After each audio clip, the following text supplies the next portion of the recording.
Eu creio que Deus tem nos convidado a um momento de alegria, não por conquistas ou por coisa que temos, mas só pela presença dEle, só pela bênção de estar na casa do Senhor, só pela certeza de ter o Espírito Santo de Deus com a gente, já é um motivo infinito de alegria, de felicidade. A gente perde muito tempo reclamando, duvidando. Eu queria falar um pouco sobre isso. O texto está em João 5. Eu vou ler dos versículos 5 até o versículo 10. Quem já encontrou? Amém. Jesus logo viu uma grande multidão que vinha a seu encontro. Voltando para Felipe, perguntou: onde podemos comprar pão para alimentar toda essa gente? Disse isso para pôr Felipe à prova, pois já sabia o que ia fazer. Felipe respondeu: mesmo que trabalhássemos vários meses, não teríamos dinheiro suficiente para alimentar a todos. Então, um de seus discípulos, André, irmão de Simão Pedro, falou: aqui está um rapaz com 5 pães de cevada e 2 peixes. Mas o que adianta isso para tanta gente? Jesus respondeu: digam ao povo que se sente. Todos se sentaram na grama que cobria o monte. Só homens eram cerca de 5.000. Amém. Amém. Jesus, ele, em outros textos, porque esse daqui é um dos relatos, um dos únicos relatos que são contados nos 4 evangelhos da Bíblia. A primeira multiplicação, ela é narrada nos 4 evangelhos. Todo mundo fala sobre isso, porque foi uma coisa extremamente marcante. Foi algo que chamou muita atenção. Não dá para esquecer quando se vive algo dessa magnitude. Quando se vive uma coisa tão maravilhosa, não dá para fazer de conta que não aconteceu. E o desejo de falar era tanto que todo mundo narra isso, com diferenças mínimas. Às vezes é só um detalhe a mais em um, outro detalhe a mais em outro. Alguns deles falam que, na verdade, Jesus vira para os discípulos e fala assim: arranje vocês algo para eles comerem. Porque os discípulos falam: olha, é melhor a gente despedir esse povo, porque está anoitecendo e tem muita gente aqui. A palavra de Deus diz que tinha 5.000 homens. Eu já preguei sobre isso, não quero falar sobre o milagre novamente. Tinham 5.000 homens, vão dar mais ou menos ali umas entre 8 e 10 mil pessoas, porque com certeza no meio também tinha mulheres e crianças. E Jesus tinha pregado a palavra para eles e cuidado do espiritual deles, mas Ele não é um Deus incompleto. Deus não veio aqui só para cuidar do nosso espiritual. Ele também veio nos sustentar. Ele também veio garantir a nossa saúde, a nossa alimentação. E quando eu falo garantir, sustentar, eu não estou falando de luxar, porque hoje garantir e sustentar, o pessoal entende por luxar, ter dinheiro aí para poder fazer o que quiser, e ir para onde quiser. Hoje, para as pessoas olharem para o cara e falar que ele sustenta a casa, ele tem que pelo menos garantir uma viagem para o exterior por ano, ter um carro zero na garagem, dar condição para todo mundo. É esse que sustenta a casa, não é verdade? O sustento, na verdade, é muito menos do que nós achamos que precisamos. E aquilo que Deus nos promete, nos garante, é aquilo que nós precisamos. Nem sempre o que nós queremos. Mesmo assim, Ele nos dá. E pela sua graça, Ele nos dá mais do que precisamos. Acaso alguém aqui não tem mais do que precisa? Graças a Deus. Porque complicado mesmo é ter menos do que se precisa. A palavra de Deus garante sustento. Deus garante sustento. E Jesus vê aquele povo todo com fome. Ele já tinha alimentado aquele povo espiritualmente. E Ele quer alimentar também o corpo do povo. Ele quer dar comida para o povo. Mas são 5.000 homens, fora mulheres e crianças. Faz uma conta rápida aí, quanto é que você acha que você ia gastar para pagar um PF para 5.000 homens, mais mulheres e crianças? Quanto é que você acha que você ia gastar? Mas um PF num lugar barato. Vai num bairro barato aí, aquele PF de R$ 9,90, e paga para 5.000 homens, mais mulheres e crianças. E a gente comete um erro muito constante, que é deixar natural a solução dos problemas que são naturais.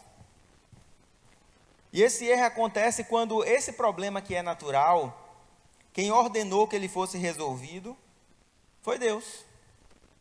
O problema é natural, ele se resolve de maneira natural. Você tem uma dívida, você paga. Você tem uma dor de cabeça, você toma um remédio. É natural. Mas quando Deus manda a gente resolver algo, é Ele que garante. E aí o natural sai de cena. E começa o espiritual a acontecer. Mas para Filipe, que foi posto à prova, aquilo ali era um pouco demais para a sua fé. E ele infla o problema diante de Deus. Ele está diante de Jesus. O próprio Jesus mandou ele fazer algo. Jesus vira para ele e fala: alimenta esse povo. E ele vai inflar o problema. Ele vai falar assim: Senhor, mesmo que trabalhêssemos por muito tempo, ou em outras traduções, mesmo que a gente tenha 200 dinários, 200 dias de trabalho, ainda não seria suficiente para dar nem sequer um pedaço de pão a cada um desses homens. Ele não está nem falando de comer até se fartar, não. Ele está falando assim, ó, se a gente tivesse 200 dinários, não dava para dar um pedacinho de pão para cada um. Não dava. O problema é muito grande, Senhor. Aquilo que Tu mandou a gente fazer está muito além do nosso alcance. Aquilo que Você pediu para a gente está muito além daquilo que nós possamos fazer, da nossa capacidade. Nós não temos capacidade para fazer tudo isso que Você está pedindo, não. Você acha que a gente tem essa capacidade? Não dá, não. Nós dois aqui somos pobres, nós somos simples. Algum tem uma coisinha a mais, o outro leva um saquinho de dinheiro, mas não tem nem condição, não chega nem perto daquilo que tu está propondo. E quando Deus propõe algo à igreja, às vezes vem essa visão também. Fala, essa igrejinha pequena vai alcançar nações, a gente não consegue alcançar nenhum bairro. Não, como é que eu vou fazer isso? Eu vou abrir uma cela, não consigo nem falar direito em público. Como que eu vou conseguir algo tão grande que tu está me pedindo? E ele aumenta o problema na frente de Deus. Você tem noção do absurdo disso? Você chega até Deus e você fala assim: Deus, o problema é barril, é grande demais, não dá para resolver não. Eu estou falando com Jesus. E ele vem falar que o problema é grande, que a situação é difícil.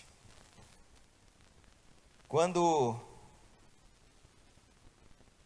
a Bíblia narra que Deus enviou o seu Filho, eu fico imaginando, claro que Jesus já tinha ciência de todas as coisas, mas eu fico imaginando a convocação para a missão que Jesus tinha, de salvar a todos nós, de absorver todo o pecado.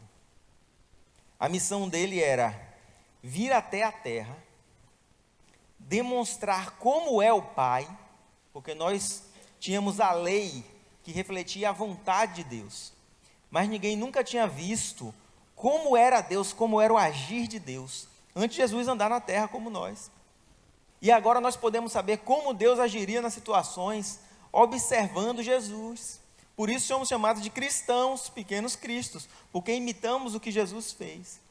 Além disso, a missão dele também era absorver sobre ele todo o pecado, fonte de toda a ira de Deus, e toda a ira de Deus iria contra ele, de modo que ele iria morrer, morte de cruz, ser condenado e até o inferno. E ele sabia de todas essas coisas. E quando ele recebe essa missão, o que é que você acha que Jesus falou para Deus? Tá bom. Tá bom. O sofrimento de Deus, de ver o seu filho, foi pesado.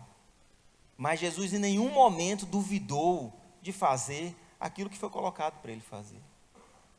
Se esse problema não significava nada para Jesus, porque sofrer por alguns anos não é nada comparado à eternidade que ele teve, e a eternidade dele está além da nossa compreensão, porque nós conseguimos compreender algo que nasceu e nunca vai morrer, mas a gente nunca vai conseguir compreender algo que sempre existiu.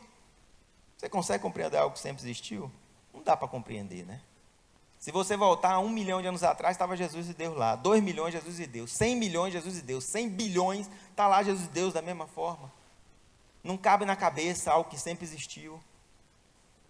Então esse pequeno intervalo de tempo, um pouquinho de sofrimento, não é nada comparado à história de Jesus. Para a gente é como ter que tomar uma injeção ali, ó, essa injeção vai doer por um tempo, vai ser chato um tempinho, mas depois passa. E ele se entrega. Mas ele não tinha necessidade de fazer isso. Ele faz por amor. Então alguém chega para esse Jesus e fala: você tem noção do problema que é alimentar toda essa gente? Você tem noção do problema que é? Do problema que eu enfrento? Você tem noção da dificuldade que eu estou passando lá no trabalho? Você tem noção da dificuldade que eu estou passando no meu casamento? Alguém chega para o pastor e fala: pastor, meu casamento não tem mais jeito. Sério? Estamos falando de Jesus que olhou para a terra todo em pecado e falou: tem jeito. Estamos falando do Jesus que chegou aqui e viu todo mundo escarnecendo dele, do povo todo desviado, e falou: eu estou fazendo isso por eles, perdoa porque eles não sabem o que fazem.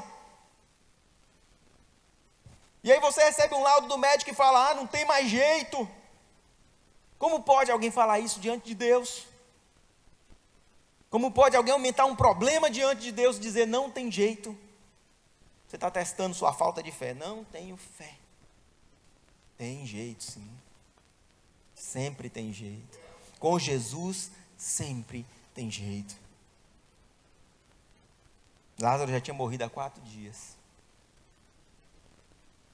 Alguém falou: não incomode mais.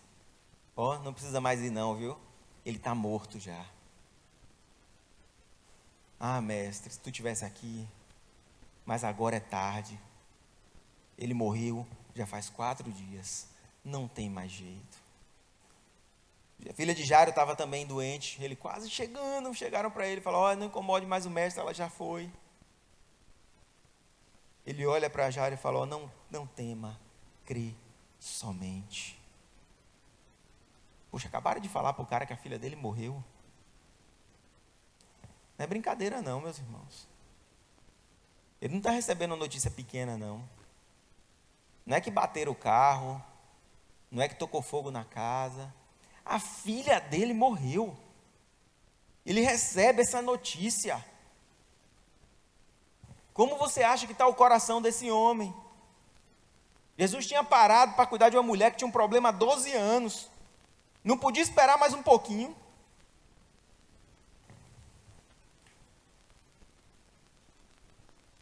E o outro lá: vamos, esse não é Jairo. Vamos, Jesus, vamos, minha filha. Olha, meus irmãos, não há problema difícil demais para Deus. Então Jesus espera outro discípulo chegar com outra atitude. E ele fala: olha, nós temos aqui um rapaz que tem 5 pães e 2 peixes. Aí ele terminou de falar que tinha arranjado 5 pães e 2 peixes, e ele já coloca outro negócio junto. Ele fala assim: ó, mas o que adianta isso para tanta gente? É sobre essa palavra dele que eu quero falar hoje essa manhã.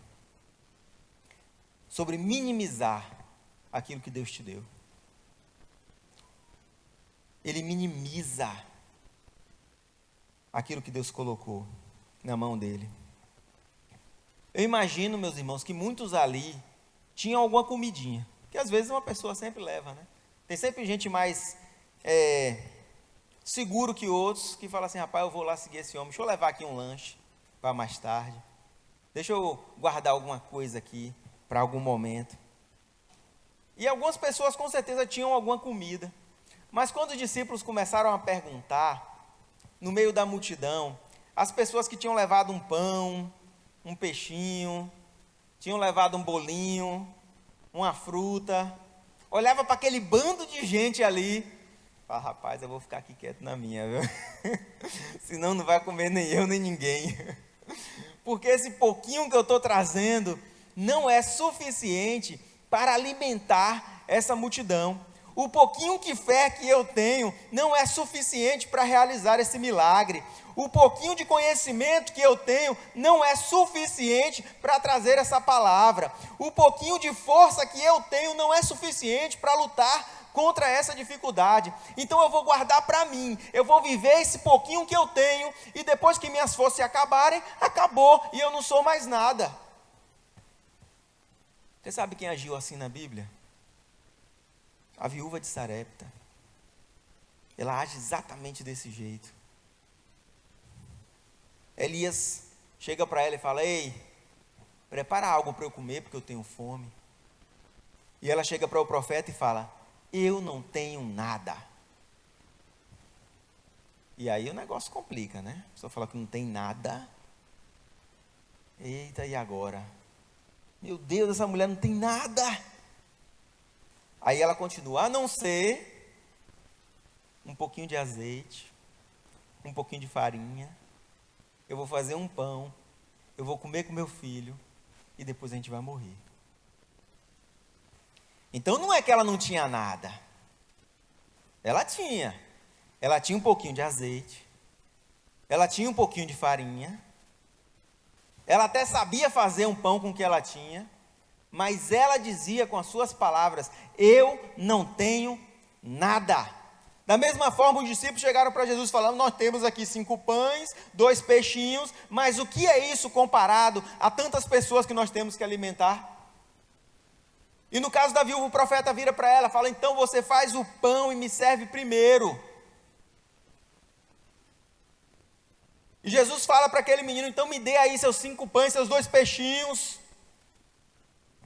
Mas o que eu recebi é tão pouco, o que eu tenho é tão pouco. Como eu posso alcançar essa visão? Como eu posso fazer algo incrível com o que eu tenho? Quem olha de fora acha até que eu tenho muita coisa, mas na verdade eu não tenho nada. O que eu tenho é muito pouquinho, e faz pouco daquilo que Deus te deu. Às vezes você fala: poxa, mas esse trabalho que eu tenho, esse trabalho não é nada demais. Essa empresa que eu tenho, isso aí não é grande coisa. Talvez para alguém que passa nessa cidade seja grande coisa, mas é tão pequeno, é tão pouco. Alguém pode falar: o marido que Deus me deu não é grande coisa não, o homem dá trabalho, não vale muito. Ah não, a mulher que Deus me deu não vale muito não, reclama o tempo todo, meu Deus do céu. Não faça pouco daquilo que Deus te deu, pois Ele pode transformar uma coisinha pequena em algo grandioso. Ele pode transformar algo em vinho, Ele pode tirar água de pedra com uma cajadada. E olha que ele não pode nem pegar pesado, senão a pedra racha também. Porque tem gente que é assim, dura igual pedra, mas dá para sair água lá de dentro. Aquela viúva, ela prepara o pão com lágrimas, meus irmãos, porque ela está entregando aquele pouquinho que ela tem. O sacerdote senta em silêncio, come em silêncio, e ela vê ser consumido aquele pouquinho que ela tinha. E ela tinha um filho. Porque muitos falaram assim: olha, sacerdote, se fosse por mim, eu até te dava, mas eu vou tirar da boca do meu filho. Aí depois que o sacerdote come, ele vira para ela e fala assim: ó, não te preocupe, porque o azeite não vai acabar, e nem a farinha não vai acabar, enquanto houver fome neste lugar. E todo dia ela tirava mais um bocado e fazia um pão, e outro pão, e outro pão, e outro pão, e não acabava, porque o mesmo Deus garante o sustento. Ele garantiu o sustento dela, Ele garantiu o sustento daquele povo, e Ele garante o nosso sustento. E Ele fala: o que adianta isso para tanta gente? E Jesus vira para ele e fala assim: ó, manda o povo sentar. E Jesus nunca decepciona nas expectativas. Porque imagina, meu irmão, você está naquele lugar e daqui a pouco passa o discípulo falando: ó, Jesus está mandando todo mundo sentar. Rapaz, até quem não estava com fome, daqui a pouco o estômago começa a roncar. Fala: rapaz, esse mestre é bom demais, ainda vai dar comida para todo mundo. E os discípulos estão lá mandando o pessoal sentar, né, suando frio. mas obedecendo. Alguém que não tem nada. Eu estava vendo uma pregação de João Bivira, ele falando sobre os livros dele, e ele falou assim: a minha pior matéria na escola era redação. Eu era muito ruim em redação. Eu era tão ruim em redação que eu tinha que ficar depois abusando dos professores para eles me darem um pontinho para eu passar. Os professores passavam porque sabiam que eu estava me dedicando e porque não queria ver eu de novo no outro ano, reclamando o ano inteiro. Mas eu era muito ruim. Ele falou que ele fez uma prova lá das faculdades, que é como se fosse o Enem aqui. A nota máxima era 800. Ele disse que ele tirou 360 de 800. Ele falou, não dava para passar em nenhuma faculdade com aquela nota horrível que eu tirei em redação. Eu era péssimo. E Deus chegou para mim e falou, você vai escrever um livro. Ele falou, eu vou escrever um livro? Eu não sei nem escrever. Você me perdeu no escrever. Se fosse uma carta, talvez, um livro. E ele não acreditou. Ele falou, eu não acreditei, eu dei risada. Eu fiz como Sara.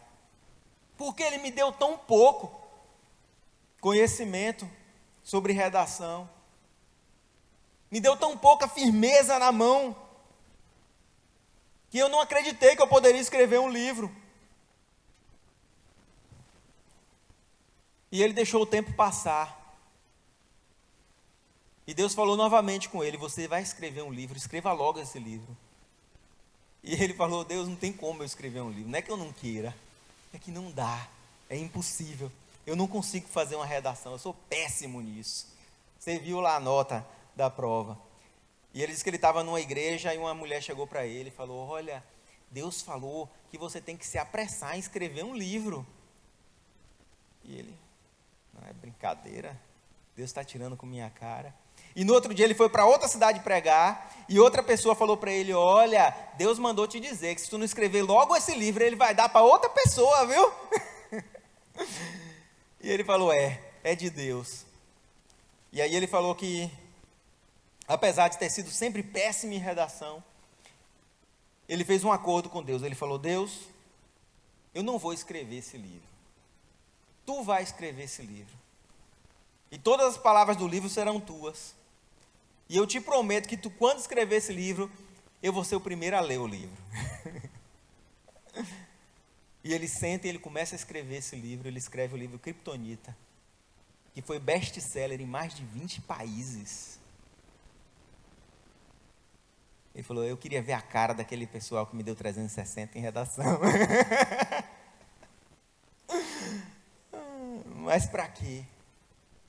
Para Deus mostrar para ele que sem Deus ele era pouco, mas com Deus ele é grande. Olha o que Paulo fala, meus irmãos, 2 Coríntios 12, versículo 9.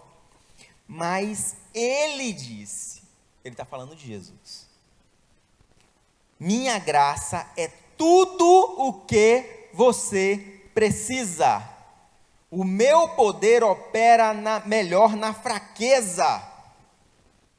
Portanto, agora fico feliz em me orgulhar de minhas fraquezas, para que o poder de Deus opere em meu intermédio. Olha o que Paulo está dizendo.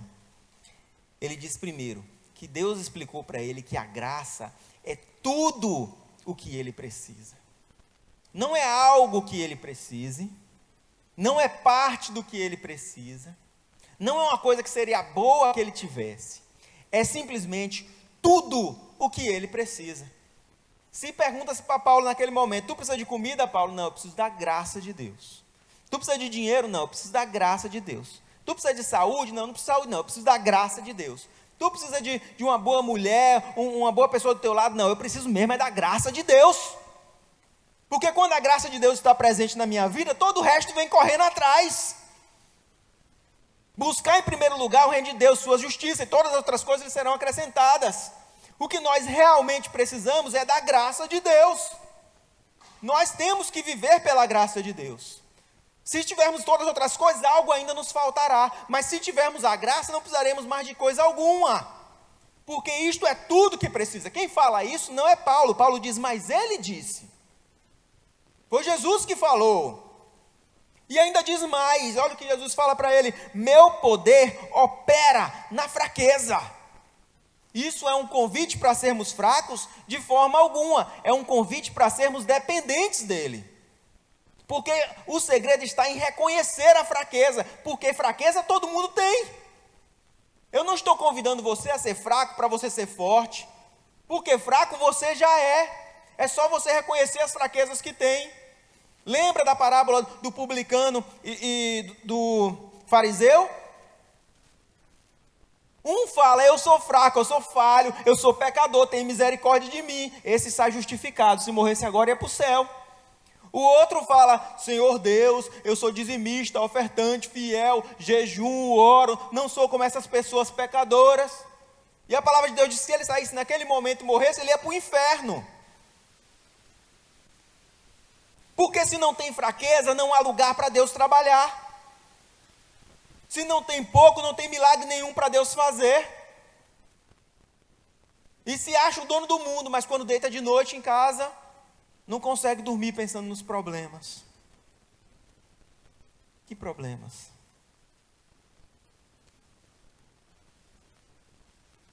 Ai, não vai dar para trocar de carro esse ano. É um problema muito sério. Ai, meu Deus. Não vou mais conseguir comprar aquela bolsa, vou ter que comprar uma mais barata. Que triste. Os problemas. Né? Ah, essa dor de cabeça chata. Está me irritando. Pela misericórdia de Deus, nós nem conhecemos grandes problemas. Mas reclamar, meu Deus, irmãos. Reclamar é a coisa mais prazerosa da vida do ser humano. Qualquer coisinha é motivo de reclamação. Você já parou para perceber quanto prazer dá em reclamar? É gostoso reclamar, né? Reclamar é brincadeira não. Tá tudo bem na vida do cara. Ele dá uma topada na mesa, ele passa o dia reclamando. Ele passa o dia reclamando. O cara acabou de fechar um excelente negócio, recebeu uma ótima notícia, está recebendo a visita de um amigo que ele gosta, levou uma topada, acabou o dia.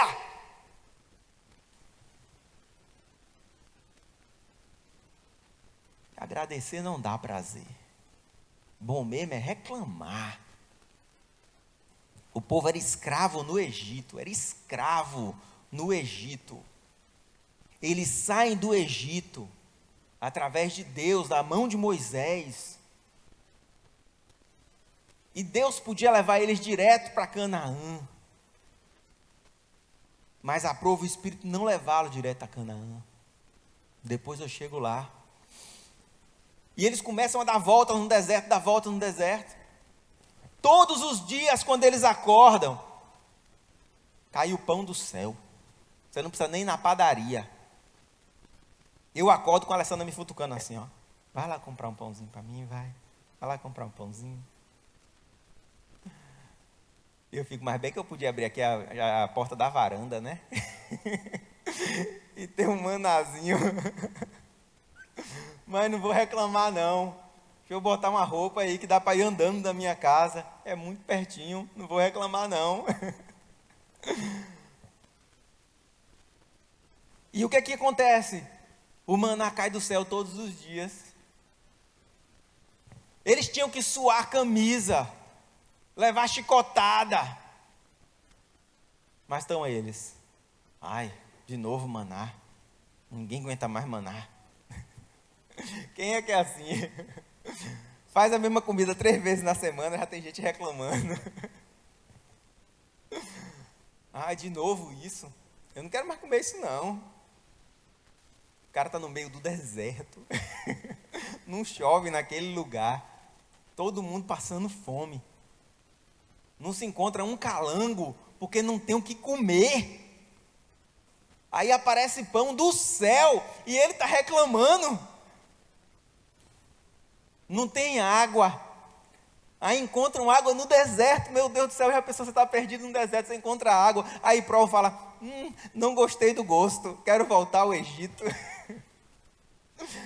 A gente ri, mas é assim mesmo que é a nossa vida. Reclama de tudo. Compra um carro novo. Ai, que carro maravilhoso. Nossa! Aí entra no carro, no dia seguinte, esse carro não é tão espaçoso quanto o outro. Ai, consome demais, não gostei. Gente, pelo amor de Deus, nós gostamos muito de reclamar. O que adianta isso para tanta gente, né?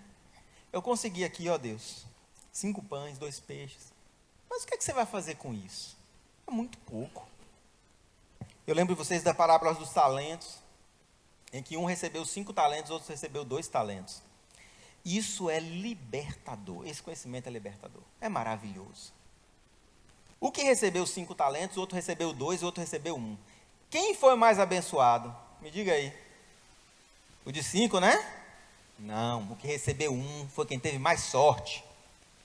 Quem teve mais sorte é quem recebeu 1. Eu vou falar por quê. A parábola seguindo, o que teve 5, multiplicou os 5 que teve. E devolveu 10. E aí ele vai receber o galardão dele. E o mestre fala, servo bom e fiel, entra no reino, deleita de tudo que o pai tem. E ele entra lá, e agora tudo que o pai tem é dele.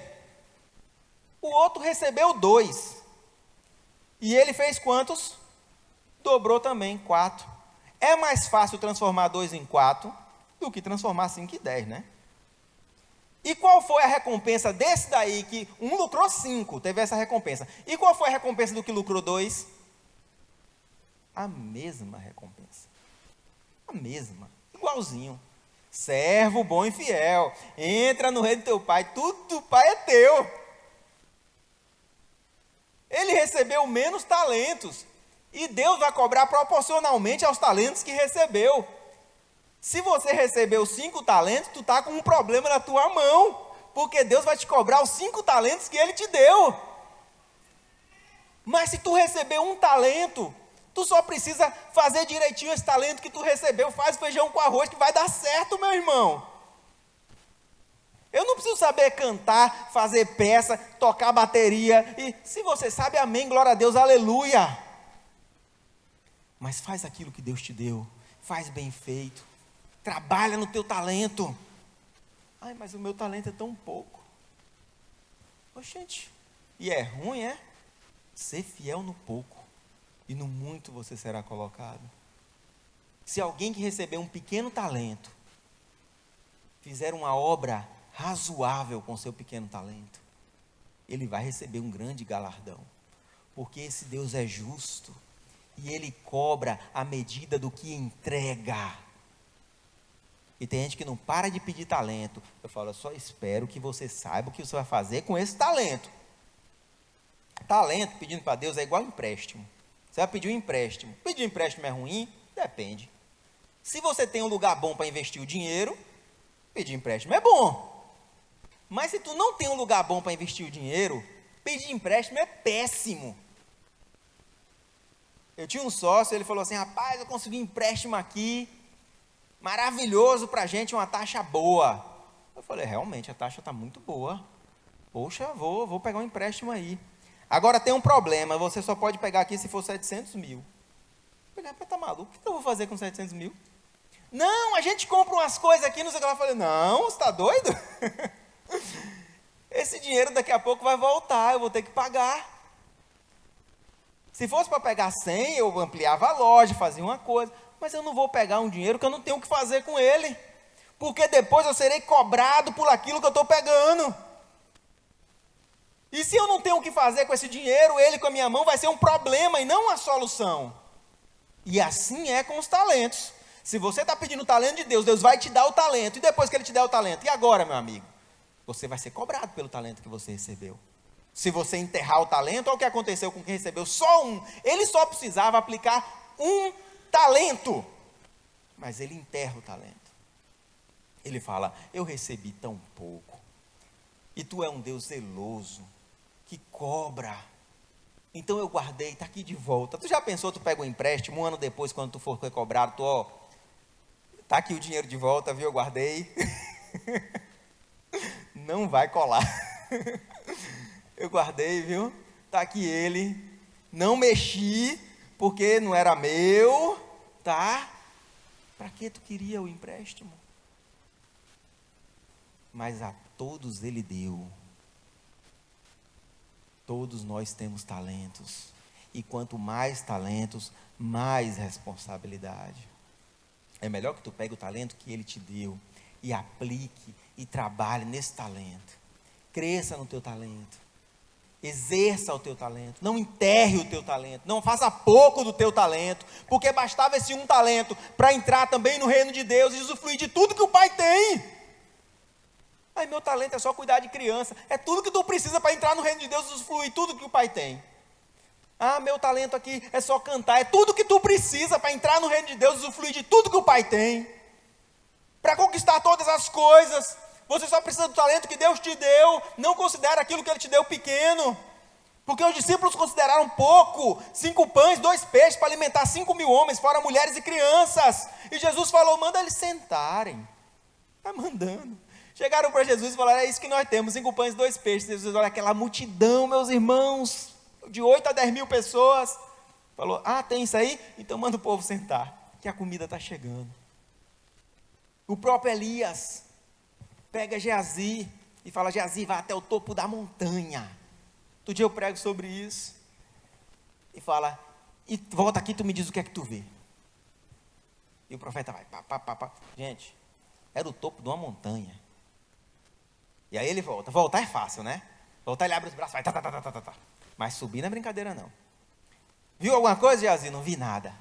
Vai de novo. E fica lá orando. E Geazi de novo subindo naquela montanha. Ela está suado. Volta. Viu alguma coisa, Geazi? Não vi nada. Não vi nada, não. Vai lá de novo. Quando Geazi estava subindo pela 7ª vez, Geazi pensou assim, eu tenho que ver alguma coisa. Senão esse homem vai me matar. Eu já estou botando aqui os bofos para fora. Eu preciso ver alguma coisa. Até Geazi começou a orar também, meus irmãos. Deus, eu preciso ver alguma coisa. Chegou lá em cima, ele olha, sinal de chuva. Não tem sinal de chuva. Tudo que eu vejo é uma pequena nuvem, do tamanho da mão de um homem. Ele botou assim a mão dele, ó. Eu vou dizer que eu vi isso. Porque se eu não ver nada, ele vai mandar eu subir de novo. E Geazi desce. E fala, ó, eu vi uma pequena nuvem, tamanho da mão de um homem, viu? Tomara que ele não me mande subir de novo essa montanha. E realmente o profeta não mandou ele subir de novo a montanha. O profeta virou para ele e falou, agora corre até Acabe. E fala para ele ir com pressa, porque senão a chuva vai travar ele no caminho. Eu fico pensando, Geazi também sofreu na mão de Elias. Não é brincadeira não, Elias botava ele para correr o tempo todo. Mas meus irmãos, se tem uma pequena nuvem, Deus faz vir chuva. Se tem um pãozinho, vai ter banquete. É um pequeno sinal, o necessário para que Deus faça algo incrível na nossa vida. Parece pouco para quem olha de fora, mas na mão de Deus é muito. Olha o que Deus faz com os pescadores. Ele transforma ele em pescadores de homens. Olha a pregação de João, olha a pregação de Pedro, que fala, quem é esse homens? Eles não eram pescadores, quem os doutorou? Quem fez eles serem doutores da lei? Quem explicou tudo isso a eles em tão pouco tempo? Como pode eles, que não sabiam nem escrever direito, agora falar em todos entenderem, cada um em sua língua? Como eles explicam essas coisas? Daniel chega na Babilônia, o país mais avançado do mundo. A Babilônia, toda a ciência da Babilônia, tudo da Babilônia. Dominou o mundo inteiro, toma agora a posse de Israel e levam os melhores para lá. Daniel e seus 3 amigos chegam na Babilônia. E eles se separam, eles fazem um acordo com Deus. Você acha que eles sabem muito? Imagine quem cresceu numa família rica da Babilônia. Todo aquele conhecimento que eles nunca ouviram falar, eles estavam atrasadíssimos. Já eram jovens.